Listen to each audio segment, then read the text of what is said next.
இன்றைக்கு தேவ தூதர்களை குறித்து வேதம் என்ன சொல்லுகிறது? சிலர் சொல்லுவாங்க, இயேசுவே தேவ தூதர்கள்னுவாங்க. இயேசுவே தேவ தூதர்னு சொல்லுவாங்க இயேசுவே.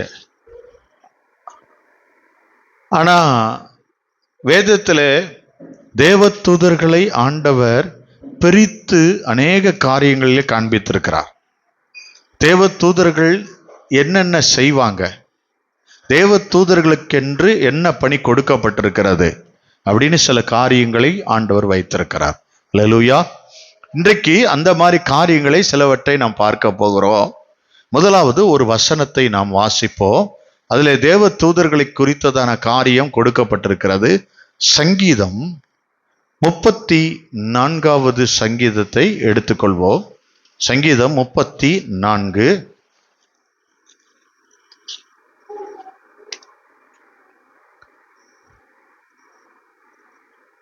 7வது வசனத்தை வாசிக்க கேட்போம்.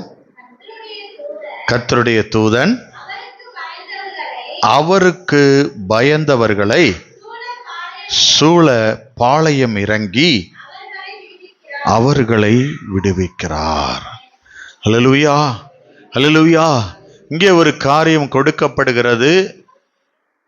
ஆண்டவர் இடைப்பட்டு பேசுவாராக, ஆவியானவர் என்னை மறைத்து வெளிப்படுவாராக, ஆண்டவருடைய வார்த்தை பலமாய் நிரூபிக்கிற வார்த்தையை வெளிப்படுவதாக. அல்லேலூயா. இந்த நாட்கள்ல பாருங்க, தேவ தூதர்களை கொடுக்கப்பட்டவர்கள் என்ன காரியம் அங்கே சொல்லப்படுகிறது? கர்த்தருக்கு பயந்தவர்களை சுற்றி கர்த்தருடைய தூதன் என்ன செய்யறாங்களாம்? பாளையம் இறங்குகிறார்களாம். யாருக்கு பயந்தவர்களுக்கு தூதர்கள் வருவாங்க? கர்த்தருக்கு யார் ஒருவன் பயப்படுறானோ, பயப்படுகிறவனை சுற்றிலும் தேவ தூதர்கள் எந்த யுத்தம் வந்தாலும் அவர்கள் யுத்தத்தை முடிக்கிறவர்களாய் பாளையம் இறங்கியிருப்பார்கள். அல்லேலூயா. உங்களுக்கு தெரியாத யுத்தம் சத்துரு பண்ணுவான். எப்படின்னு நான் ஒரு காரியம் சொல்றேன். சில காரியங்களை நீங்க அப்போ உணர முடியும். சில வேளைகள்ல நீங்க தனிமையா உட்கார்ந்துருக்கும் பொழுது யாரையாவது குறித்ததான எதையாவது ஒரு செஞ்ச காரியத்தை குறித்து திடீர்னு அப்ப நமக்கு ஞாபகம் வரும். அவங்க நமக்கு இப்படி செஞ்சிட்டாங்களே, அவங்க இந்த காரியத்தை செஞ்சாங்களேன்னு திடீர்னு ஞாபகம் வரும். சில வேளைகள்ல ஏதாவது ஒரு பழைய காரியங்கள் அது நமக்கு பயத்தை கொண்டு வருகிறதா இருக்கும், அது நினைவு வரும். சில வேளைகள்ல அசுத்த எண்ணங்கள் வரும். சில வேளைகள்ல யாரு மேலேயா எரிச்சலை உண்டாக்குற கோபம் நமக்குள்ள வந்துடும். எப்படி வருதுன்னா, நம்மளை சுற்றிலும் நமக்கு தெரியாம பிசாசு பக்கத்துல வந்து அந்த கிரியைகள் நமக்குள்ள போடுறான், அந்த எண்ணத்தை நமக்குள்ள போடுறான். ஆண்டவர் அதுக்கு தான் இந்த வசனத்தை சொல்றாரு. என்ன சொல்றாரு? சங்கீதத்துல 34:7 கர்த்தருக்கு பயந்தவர்களை, அல்லேலூயா, சுற்றிலும் ஒரு பாளையத்தில் நடக்கக்கூடிய யுத்தம் நடக்கிற இடம், உங்களை சுத்திலும் யுத்தம் நடக்கிற இடம், சத்துரு உங்களை எதுலையாவது விழத்தள்ளணும்னு யுத்தம் நடத்துகிற இடம், எதையாவது ஒண்ணு. இப்ப உங்களை வந்து சும்மா உட்காந்துருக்க நேரம் பைபிளை எடுக்காம செல்ல எடுக்க வைக்கிறானா, அப்ப பக்கத்துல ஒருத்தவே செல்ல எடுக்க சொல்லி சிந்தைக்குள்ள தூண்டி விடுற ஒருத்தர் இருக்கான். தூதர்கள் பாளையம் இறங்கி ஆகணும்னா நீங்க கர்த்தருக்கு பயந்து, ஆண்டவர் என்னை பார்க்கிறார், நான் ஜெபிக்கிற நேரம், நான் ஜெபம் பண்ணணும், நீங்க அந்த நேரத்தை தேவனுக்கு கொடுத்தா தூதர்கள் அந்த இடத்துல பாளையத்துல இறங்குவார்கள். யுத்தத்தை பண்ணி அந்த சத்துருவை விரட்டி அடிப்பாங்க. இருக்கீங்களா? அல்லேலூயா. தேவ தூதர்களை கர்த்தர் பயன்படுத்தி இருக்கிற இடங்கள் வேதத்துல பல இடங்கள்ல கொடுக்கப்பட்டிருக்கு. அல்லேலூயா. தேவ தூதர்களை கர்த்தர் பணிவிடை ஆவிகள் என்று சொல்றாங்க. அனுப்பப்பட்ட பணிவிடை ஆவிகள். எபிரேயர் 1:14 வசனத்தில் எழுதியிருக்கு, தேவ தூதர்கள் ஊழியம் செய்வதற்காக அனுப்பப்படும் பணிவிடையின் ஆவிகள். அல்லேலூயா. அவங்க எப்படிப்பட்டவங்களா இருக்காங்க சிஸ்டர்? 1:14 வாசிங்களேன்.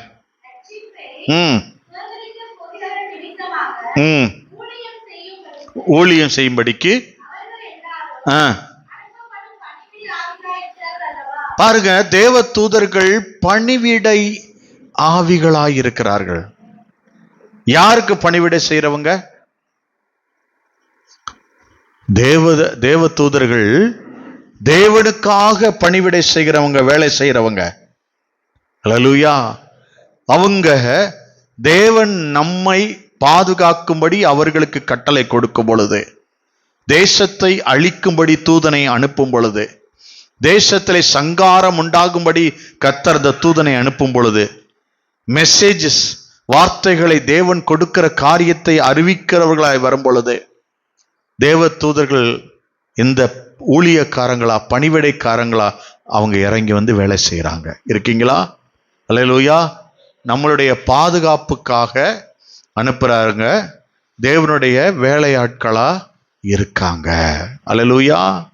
வெளிப்படுத்தல் 22:9.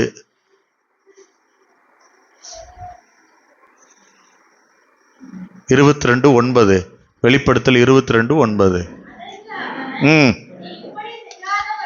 நீ இப்படி செய்யாதபடிக்கு பார்,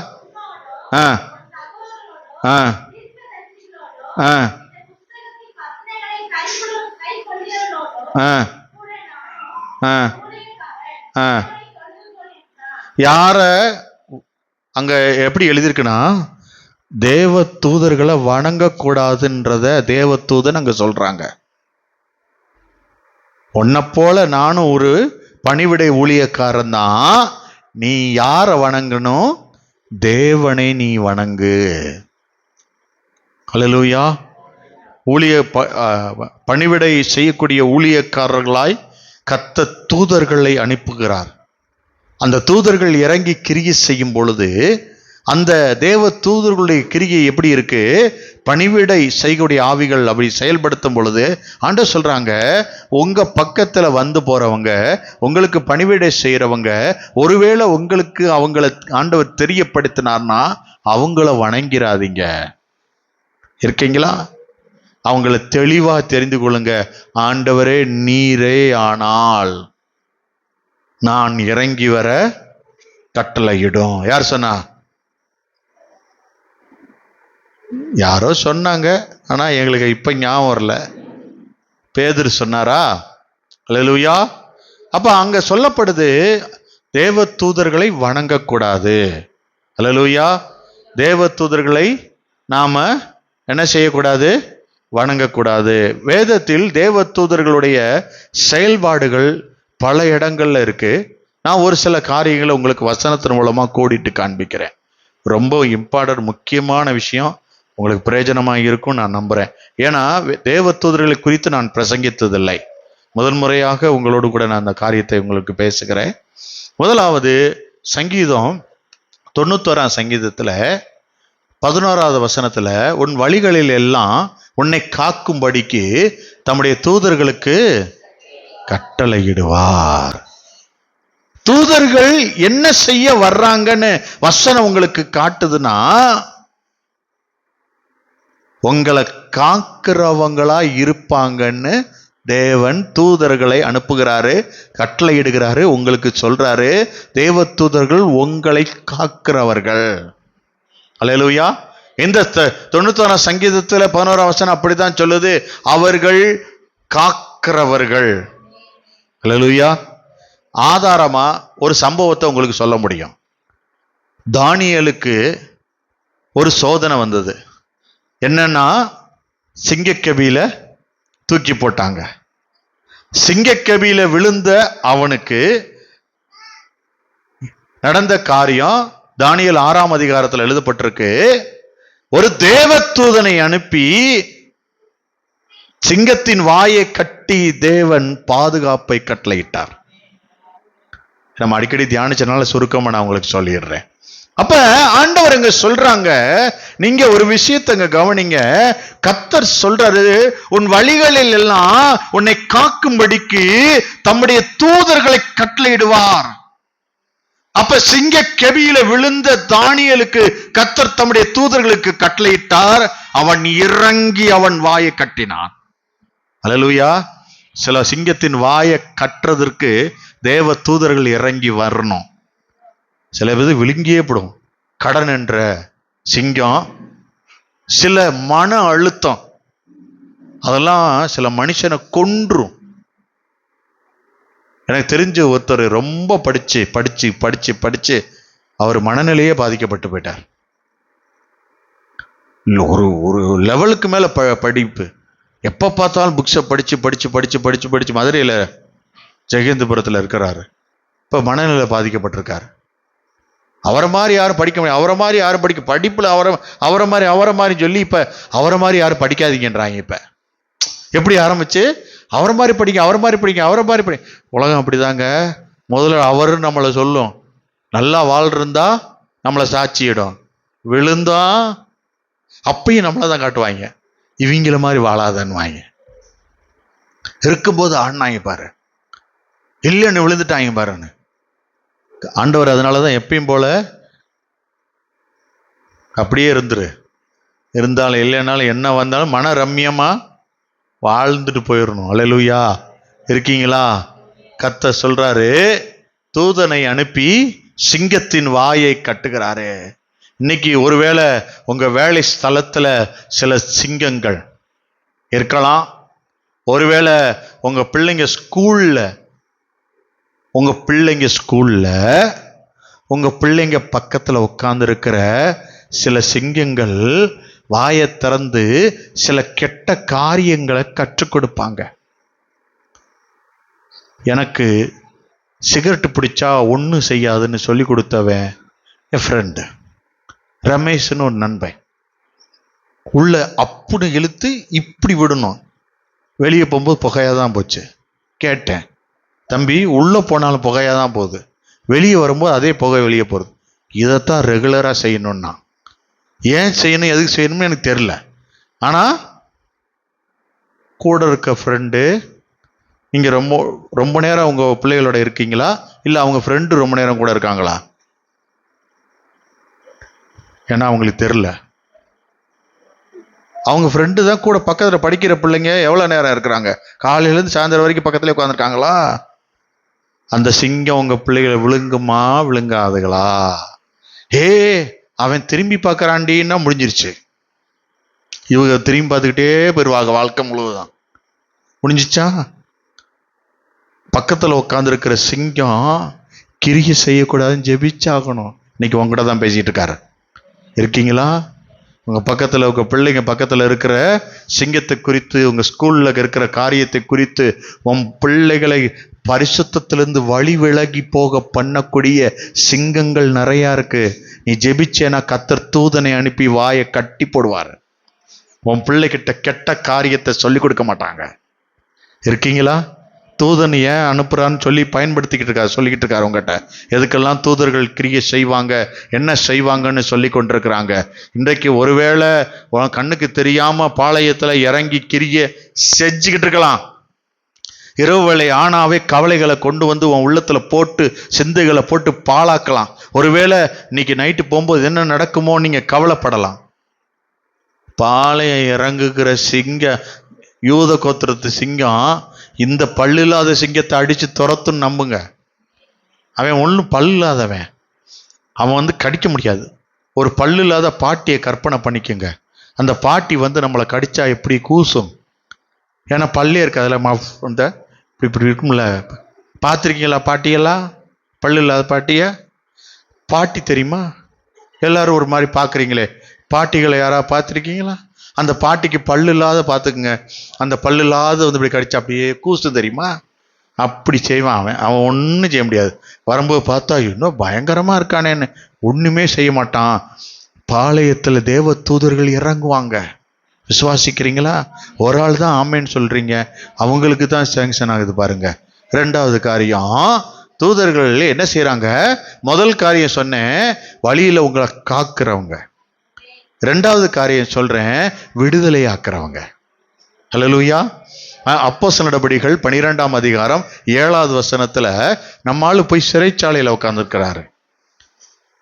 யாரு? பேதுரு. சிறைச்சாலையில் இருந்தான். கதவெல்லாம் பூட்டி இருந்துச்சு. வாசிங்க சிஸ்டர். 12:7. அப்பொழுது கர்த்தருடைய தூதன் அங்கே வந்து நின்றார். பயங்கரமான வெளிச்சம் வந்துருச்சு. அப்படி நிப்பாட்டுங்க. ஹலோ, இருக்கீங்களா?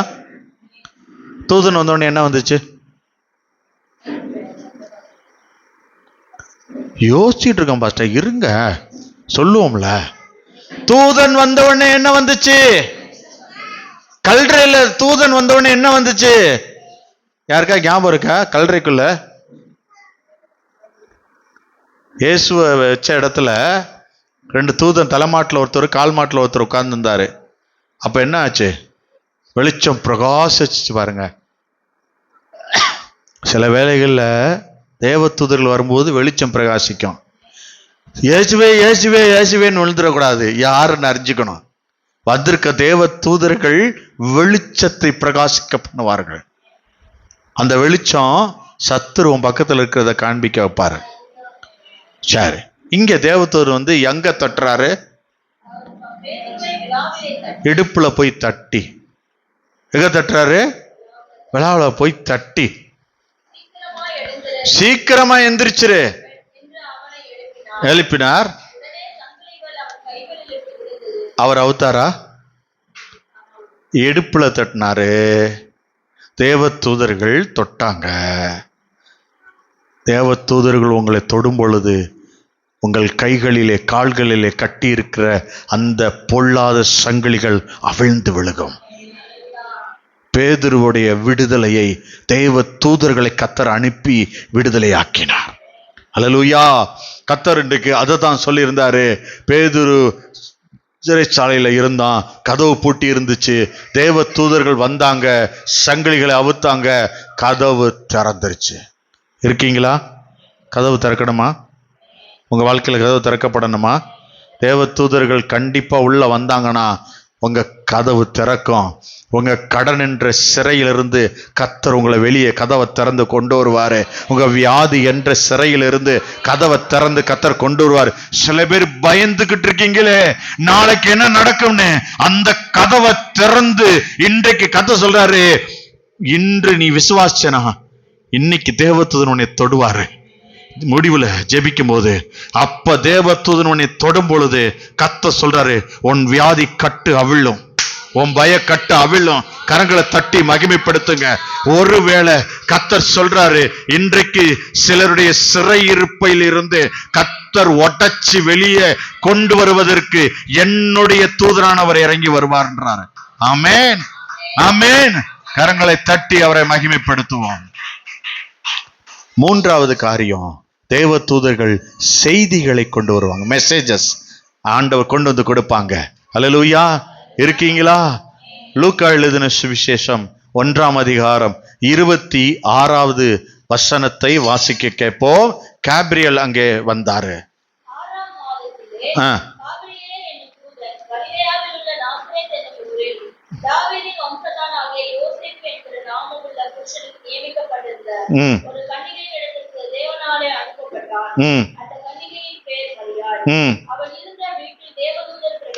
தேவதூதன் பிரவேசித்து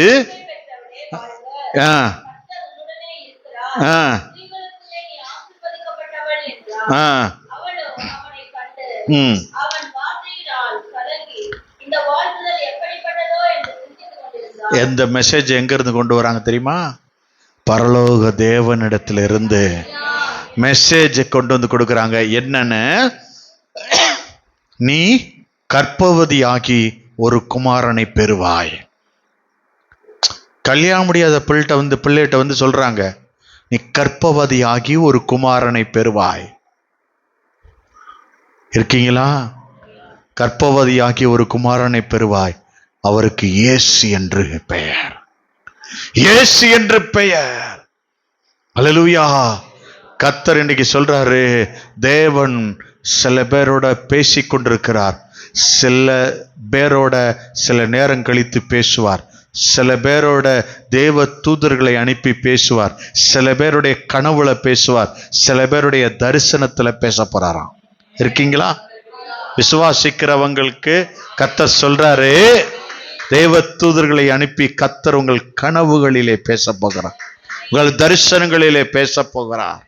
அல்லேலூயா. தேவ தூதர்கள் அடுத்த காரியம், நான்காவது, உங்களை பலப்படுத்துவாங்க. அல்லேலூயா. முதல் காரியம் பாதுகாப்பாங்க, இரண்டாவது காரியம் விடுதலை ஆக்குவாங்க, மூணாவது காரியம் மெசேஜஸ் கொண்டு வருவாங்க, நாலாவது காரியம் லூக்கா 22:43 உங்களை பலப்படுத்துவாங்க. ஏன்னா இயேசுவை பலப்படுத்த கெச்சமனே தோட்டத்திற்கு வந்தாங்க. எப்படி? தூதன் வந்து தோன்றுனாங்கன்னா பலப்படுத்துவாங்க. நீங்க சோர்ந்து போயிருந்தீங்கன்னா உங்களை பலப்படுத்துவாங்க. நீங்க கலங்கி இருந்தீங்கன்னா, ஒருவேளை நீங்க முடியல ஆண்டவரேன்னு நீங்க எப்ப சொல்றீங்களோ அப்ப உங்களை தேற்றுவதற்கு ஒரு தூதன் இறங்கி வருவாங்க. அல்லேலூயா. எங்கெல்லாம் எப்பெல்லாம் தேவ தூதர்கள் வருவாங்கன்னு வேதத்தின் வசனத்தை வச்சு உங்களுக்கு சொல்லி கொடுக்கிறேன். வேத வசனத்துல காண்பித்திருக்கிற காரியத்தை வைத்து உங்களுக்கு நான் அதை சொல்லி கொண்டிருக்கிறேன். இன்றைக்கு ஆண்டவர் சொல்றாரு, என்னால முடியலன்னு சொல்லி நீங்க எப்ப அழுகிறீங்களோ அப்போ ஒரு தூதன் உங்க பக்கத்தில் நின்று எழுந்துரு கூட நிக்கிறார், உங்களை பலப்படுத்துவாரு. எழுந்துரு. அல்லேலூயா. கர்த்தர் உங்களை பலப்படுத்த போகிறார். ஐந்தாவது காரியம், யுத்தம் பண்ணுவாங்க. தேவ தூதர்கள் உங்களுக்காக யுத்தம் பண்ணுவாங்க. 2 ராஜாக்கள் 19:35 வசனம். நான் ஒவ்வொன்றா உங்களுக்கு கோடிட்டு காண்பித்து கொண்டிருக்கிறேன். அவங்க இப்ப யுத்தம் பண்ணுறவங்களா வரப்போறாங்க. எத்தனாயிரம் பேரு, என்ன காரியம், ஒரே ராத்திரியில என்ன நடக்க போகுது பார்ப்போம். அன்று ராத்திரியில என்ன தெரியுமா? கர்த்தருடைய தூதன் புறப்பட்டு எவ்வளவு பேரை முடிக்கிறாங்க? 1,85,000 பேரை சங்கரித்தான். அல்லேலூயா. உங்களுக்காக யுத்தம் பண்ணுகிறவங்க எத்தனை தூதர் இறங்கி இருக்கிறாங்க?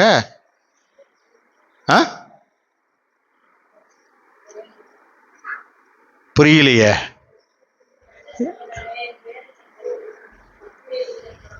வசனத்தை வாசிங்க. ஒரு தூதன் தான் வந்தாரு. ஒரு தூதன் எவ்வளவு பேரை கொள்றாங்க? 1,85,000 பேரை கொள்றாங்க. ஒரு ஆளு.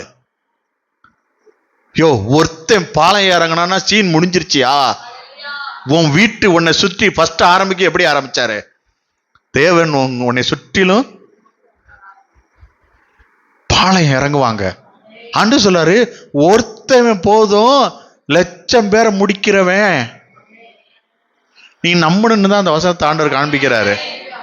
முடிப்பாரு, முடிப்பாரு, முடிப்பாரு. உனக்காக முடிப்பாரு. நம்புறீங்களா? இன்றைக்கு உன்னை முடிப்பேன் அந்த சொல்லிட்டு திரியிறான் பாருங்க, அவனை முடிக்கிறதுக்கு தான் வந்திருக்காரு. உங்ககிட்ட சொல்றாரு, நமக்கு எதிராய் புறப்பட்டு வருகிற பிசாசின் திட்டங்களை உடைக்கிறதற்கு தேவதூதனை இன்னைக்கு ஒருத்தன் அனுப்புவார். இந்த சோகமான ஆமீன்லாம் எனக்கு வேணாம். ஆமா, நீங்க உற்சாகமா சொன்னீங்கன்னா தான் நான் திரும்ப பேசுவேன், இல்லைன்னா அப்புறம் நான் அந்த ஏதாவது சொல்லிடுவேன் அப்புறம். ஆமா, தேவ தூதர்களால் நமக்கு கிடைக்கிற பலன் என்ன தெரியுமா? தனிமை நம்மளை விட்டு விலகி போகும்.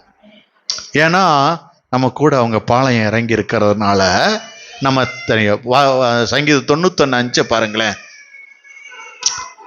தனிமை போகும். நான் தனியா இல்லைன்றதை நீங்க ஞாபகம் வச்சுக்கோங்க. பயம் போயிரும். 91:5 இரவில் உண்டாகும் பயப்படு.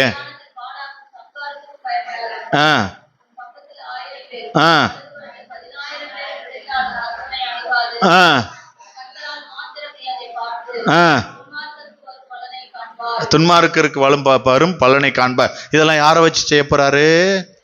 தேவ தூதனை வைத்து கர்த்தர் அதை செய்ய போகிறார். ஆமென்.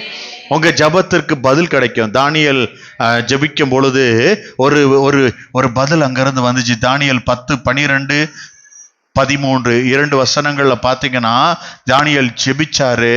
அவர் 21 நாள் கடந்து அங்க ஜெபிச்சு அநேக காரியங்களை போராடினாரு. கர்த்தர் சொல்றாரு, இன்றைக்கு தானியேல் ஜெபத்துக்கு பதில் கொண்டு வருகிறவர். இன்றைக்கு உன் ஜெபத்திற்கு பதில் கொண்டு வருவார். உன் ஜெபத்துக்கு சீக்கிரமா பதில் வரப்போகுது. விசுவாசிக்கிறீங்களா? அப்ப அந்த வசனத்தை தானியேல் 10:12-13 வாசிங்களேன். அப்பொழுது அவன்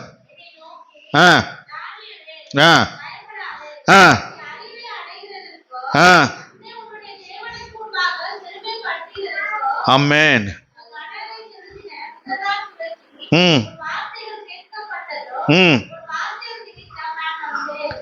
எப்படி அவர் பேசின, தானியேல் பேசினது கேட்டு தேவதூதன் வந்திருக்காரு.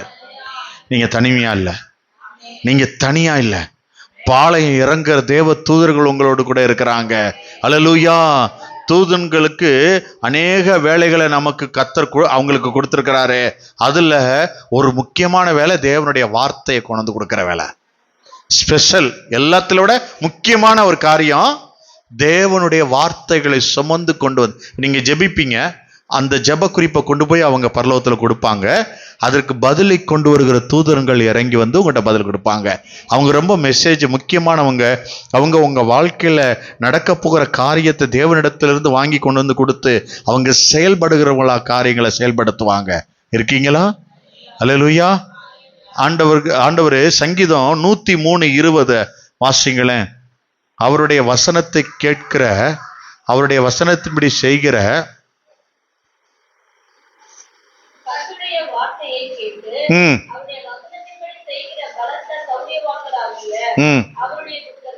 எப்படி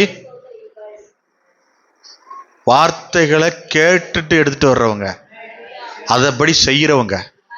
இவருங்க நம்ம கூட அதை விட்டுட்டு போயிடுவான். தேவன் சொன்ன ஒரு வார்த்தை கூட மாத்தி செய்ய மாட்டாங்க. அவங்க அப்படியே அதை பயன்படுத்துவாங்க, அதை அப்படியே செய்வாங்க. அல்லேலூயா.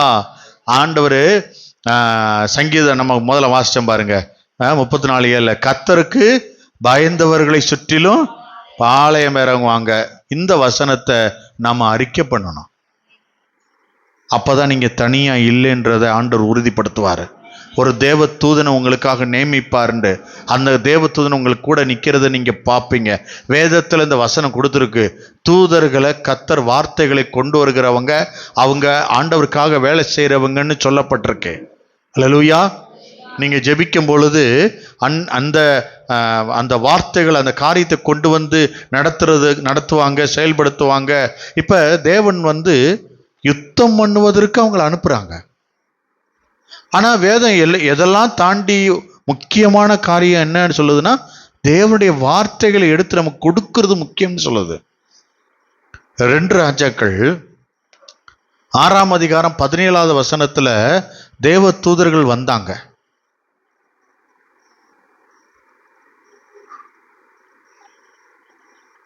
எலிசா ஜெபிச்சான், வேலைக்காரருடைய கண்களை திறந்தாரு. அக்கினி ரதங்களும்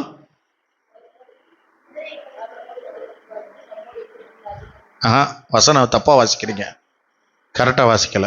17வது வசனம். அப்பொழுது எலிசா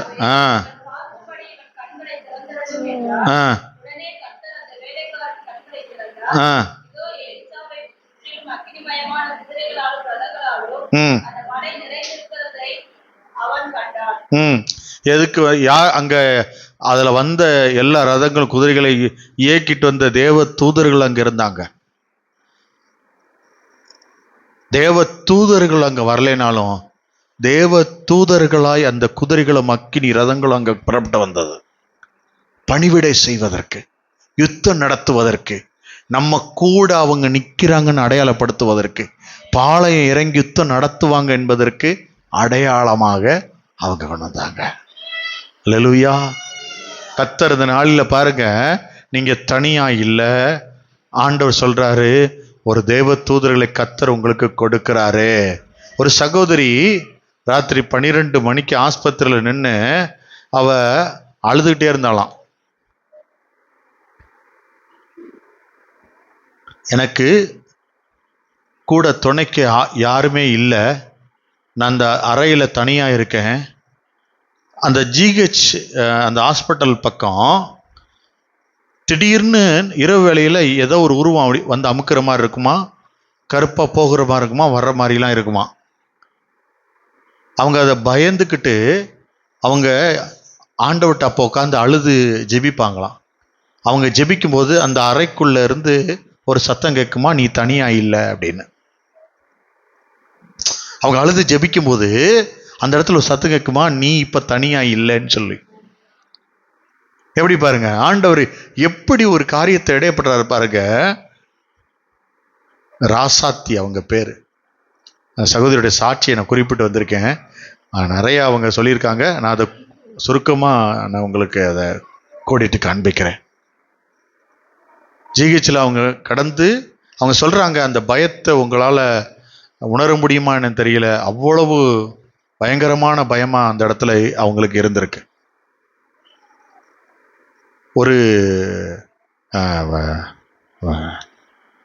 அந்தோணியம்மாள் ஒரு முறை ஹாஸ்பிட்டலில் இருக்கும்போது நாங்கள் அவங்கள பார்க்க போகும்போது அவங்க சொன்னாங்க, ஒரு உருவம், கருப்பு உருவம் வந்து என் மேலே ஏறி அமுக்குது அப்படின்னு. அங்கே நிறையா இறந்துக்கிட்டே இருப்பாங்கள்ல, அந்த காரியம் நடக்கும். அங்கே பக்கத்தில் இருக்கிறனால அந்த உருவங்கள் வந்து அங்கேருந்து அவங்கள அனுப்பிட்டு பக்கத்தில் ஓடி போய் ஒரு பொண்ணு மேலே ஏறி உடம்புக்குள்ளே போயிட்டு. நீங்கள் கேட்டிங்களா அது சாட்சியை? அப்போ அந்த இவங்க ஜெபம் பண்ணி அவங்க விடுதலை ஆயிருக்காங்க. பக்கத்து பெட்டில் இவங்க இருந்தாங்க, ஒரு வாலிப பெண்ணுக்குள்ளே போய் அவங்க ஜெபம் பண்ணி அந்த ஆவி ஓடி இருக்கு. அல்லேலூயா. ஆண்டவர் வந்து அந்த இடத்துல இந்த மகள் எப்படி தவிச்சிட்டு இருக்கும்போது ஒரு சத்தம் கேட்டிருக்கு, நீ தனியா இல்லை. அவ்வளோ நல்லவர் பாருங்க. ஆண்டவர் வந்து தூதர்களை அனுப்பி பாதுகாக்கிறாரு, எச்சரிப்பு கொடுக்குறாரு, மெசேஜ் கொடுக்குறாரு. அங்கே பாளையம் இறங்கி நமக்காக நிற்கிறாங்க, காக்கும்படிக்கு, சிங்கத்தின் வாயை கட்டும்படிக்கு, மூடி இருக்கிற கதவுகளை திறக்கும்படிக்கு. எவ்வளவு விஷயங்களை தேவ தூதர்களை வேதத்தில் வச்சிருக்கிறாங்க, நிறையா இருக்கு. நீங்க கேட்டா உங்க குடும்பத்தை பாதுகாக்கிறதுக்கு தேவன் தூதர்களை அனுப்புவாராம். உங்களை சுற்றிலும் பாளையம் இறங்குவதற்கு தேவதூதர் கொடுப்பாராம். ஒரு தூதரே உங்களை விபத்திலிருந்து காப்பாற்றுவாங்க, ஒரு தூதர்கள் உங்களை யுத்தத்திலிருந்து காப்பாற்றுவாங்க. சத்துரு நம்ம சிந்தைக்குள்ள போட்டு கலங்கடிக்கிற பாரத்தை கொடுக்கிற அந்த காரியத்திலிருந்து நம்மளை விடுவிக்கிறவங்களா அந்த தேவ தூதர்கள் நமக்கு இறங்கி வந்து கிரியை செய்வாங்களாம்.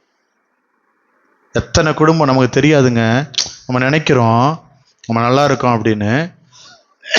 எத்தனையோ குடும்பத்தில் இரவு வேளையில் பிசாசு பேசிக்கிட்டே இருப்பாங்க. ஒரு சகோதரிகிட்ட ஃபோன் பண்ணி ஜெபிப்பாங்க. நட்டு, போல்ட் நட்டு இருக்குல்ல, அந்த நட்டை ஒரு தகர டப்பாக்குள்ள போட்டு குலுக்குன அப்படி இருக்காங்க. கர கர கர கர கர கரன்னு இப்படி கேட்குமா காதுக்குள்ள, சத்தம் கேட்கணும். ஃபோன் பண்ணி என்கிட்ட ஜெபிப்பாங்க. ஜெபிச்ச உடனே அப்புறம் கொஞ்ச நாள் அந்த சத்தம் போயிடும். அப்புறம் திரும்ப கொஞ்ச நாள் கழிச்சு வரும். ஜெபிப்பாங்க, ஜெபிச்சோடனே போயிடும். இப்போ நிரந்தரமாக ஓடிடுச்சு அந்த சத்தம். அது வந்து வந்து வந்து திரும்ப திரும்ப போடு. சில சத்தங்கள் அப்போ பாளையத்தில் தேவ தூதர்கள் இறங்கணும். அப்போதான் இந்த சத்தத்தை கொடுக்குற பொல்லாதவை. நிறைய பேர் மனநல பாதிக்கப்பட்டு, சில பேர்லாம் பார்த்தீங்கன்னா பேசிக்கிட்டே போவான் ரோட்டில், பார்த்துருக்கீங்களா? அந்த ஆவி பக்கத்துலேயே வந்து பேசிக்கிட்டே இருக்கும். அது சொல்லிக்கிட்டே இருக்கும், இப்படி இரு அப்படின்னு. அதுக்கு தான் பதில் சொல்லிக்கிட்டே இருப்பாங்க. நம்ம ஜெபிக்கணும், அவங்களுக்கெல்லாம் நம்ம ஜெபிக்கணும். அவங்களாம் ரட்சிக்கப்படணும். உலகத்தை கலக்கிறவங்கள அவங்கள மாற்றுவாங்க. அல்லேலூயா. ஒரு பிசாசு பிடிச்ச உடனே ஆண்டவர் வந்து சந்திச்ச உடனே கல்லறையிலேருந்து வந்தவன் கீழே விழுந்து எல்லாம் இது பண்ணிட்டு ஜனங்க வந்து பார்க்கும்போது வஸ்திரம் தரித்தவனாய் உட்கார்ந்துருந்தான். புதுசு அப்படி மாற்றி விடுவார். ஏசு வந்துட்டாருன்னா வஸ்திரம் தரிச்சிருவான், துதியின் வஸ்திரம் எல்லாம். ஆண்டவர் அவர் வைத்திருக்கிற காரியம் எல்லாம் வெண் வஸ்திரம், மேன்மையான வஸ்திரம், ராஜாக்களின் வஸ்திரம், மெல்லிய வஸ்திரம், இதெல்லாம் எல்லாத்தையும் பொத்திடுவார் அவர் வந்துட்டாருன்னா. அல்லேலூயா. இன்றைக்கு தூதர்களை அனுப்பி கர்த்தர் நமக்கு அநேக காரியங்களை செய்கிறார். நம்ம ஜெபம் பண்ணலாமா? நம்ம இந்த நாள்ல ஆண்டவர் நம்ம கூட அநேக காரியங்களை நமக்கு இன்னைக்கு சொல்லி கொடுத்துருக்கிறாரு. தூதர்கள் என்னெல்லாம் செய்வாங்க,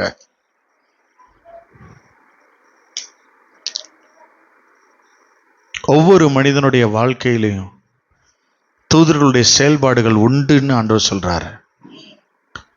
தேவ தூதர்கள் கொடுக்கப்படுவாங்கன்னு சொல்றாங்க.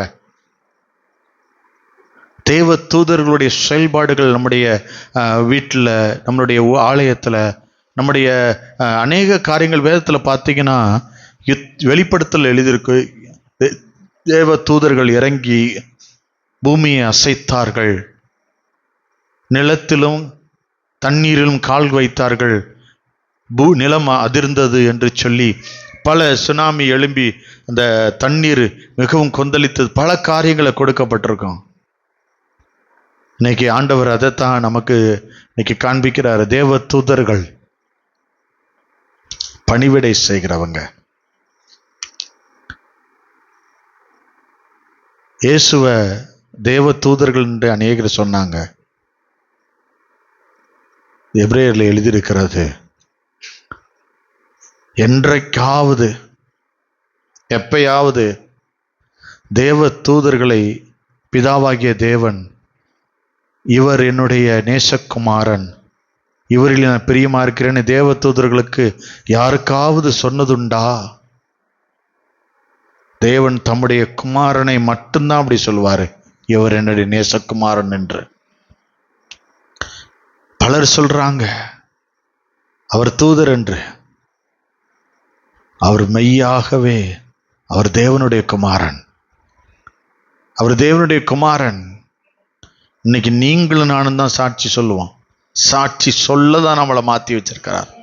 சாட்சியா அவர் அறிவிக்கிறதுக்கு தான் வந்து நிற்கிறோம். அவர் தேவனுடைய குமாரன் என்பதை நம்ம அந்த உலகத்துக்கு சொல்றதுக்கு. ஆண்டவரே, இன்றைக்கு ஆண்டவரே இந்த தேவ தூதர்களை குறித்து எங்களோடு நீங்க பேசியிருக்கீங்க. தேவ தூதர்கள் என்னெல்லாம் செய்வாங்கன்னு வேதத்துல அடையாளம். பயத்திலிருந்து எங்களை வெளியே கொண்டு வருவாங்க.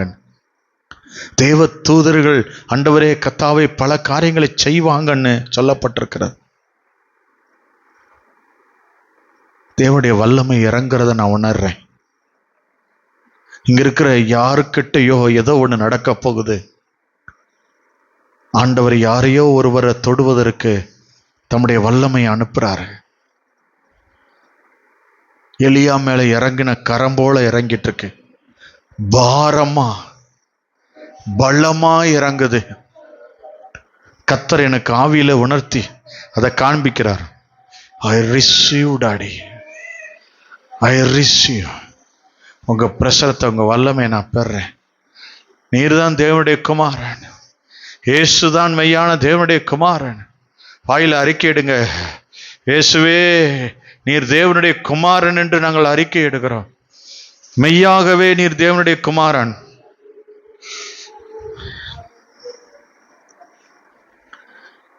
நீங்க நம்புனீங்கன்னா அவர் உங்களை தொடுறத நீங்க உணர்வீங்க. உங்களுக்காக தான் வந்திருக்கார் நீங்க நம்புனீங்கன்னா இன்னைக்கு அவர் உங்க கிட்ட தான் நிற்கிறாரு. அவருடைய பிரச்சனை இறங்குது. வெளத்த வல்லமை, வெளத்த வல்லமை. அவருடைய கரை இறங்குது. அவருடைய மகிமையின் கரை இறங்குது. அவருடைய வல்லமையின் கரை இறங்குது. அவருடைய மகிமையின் கரை இறங்குது. இதோ பலத்த கரை இறங்குது. Thank you, thank you Lord. ஒவ்வொருவரை தொடுகிறதுக்காய் நன்றி. ஒவ்வொரு மீது பலத்த வல்லமை இறங்குறதுக்காய் நன்றி. ஜீசஸ், ஒவ்வொருவரையும் தொடுக, ஒவ்வொருவரை தொடுக. இப்போ தேவனுடைய வல்லமை உங்க மேல இறங்குது. தேவனுடைய வல்லமை உங்க ஒவ்வொருத்தர் மேல இறங்குது. ஒவ்வொருத்தர் மேல இறங்குது.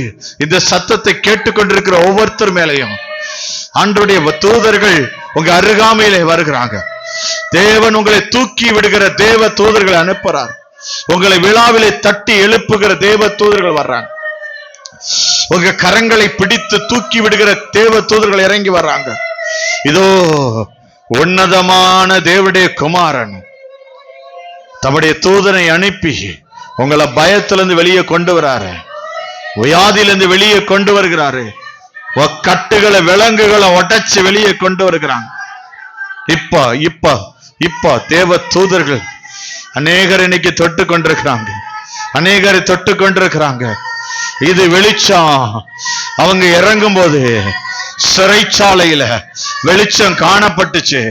இன்றைக்கு வெளிச்சம் காணப்படுது, வெளிச்சம் காணப்படுது. தேவ தூதர்களை தொடுறாங்க. இதோ விடுதலை வருகிறது, இதோ நுகங்கள் முறிக்கப்படுகிறது, கட்டுகள் உடைந்து ஓடுகிறது. எல்லா மாந்திரிக சூனியங்கள் எல்லாம் இதோ மிக்காவேல் காபிரியல் தூதர்கள் இறங்கி வர்றாங்க, சுடரொளி பட்டயத்தோடு வர்றாங்க, சாத்தானுடைய வல்லமைகளை வேரோடு வெட்டி எடுப்பதற்கு. இதோ உன்னை விடுவிக்கிறார், இதோ உன்னை விடுவிக்கிறார். சிலர்ல சாட்சி சொல்ல போறீங்க, அற்புத சாட்சியா கர்த்தர் மாத்த போறார். இதோ தேவ தூதர்களை அனுப்பி இதோ பட்டயத்தோடு சிலர் பாருங்க, சட்டைகளை அடிச்சு இந்த கூட்டத்துக்குள்ள உலாவி பறக்குறாங்க. சட்டைகளை அடித்து கடைசி வரைக்கும் போயிட்டு திரும்பி வர்றாங்க. இப்ப இப்ப இப்ப பாருங்க, அவங்க பறந்து போகும் பொழுது சுகமளிக்கிற வல்லமை கிரியை செய்யுது. அவங்க பறந்து போகும் பொழுது, உங்க நடுவுல பறந்து திரும்பி வரும் பொழுது அநேகரை தொடுகிறது போல, சிலர் புல்லரிப்பை போல உணர்வீங்க. இதோ இதோ தேவ தூதர்களை உங்கள் மத்தியிலே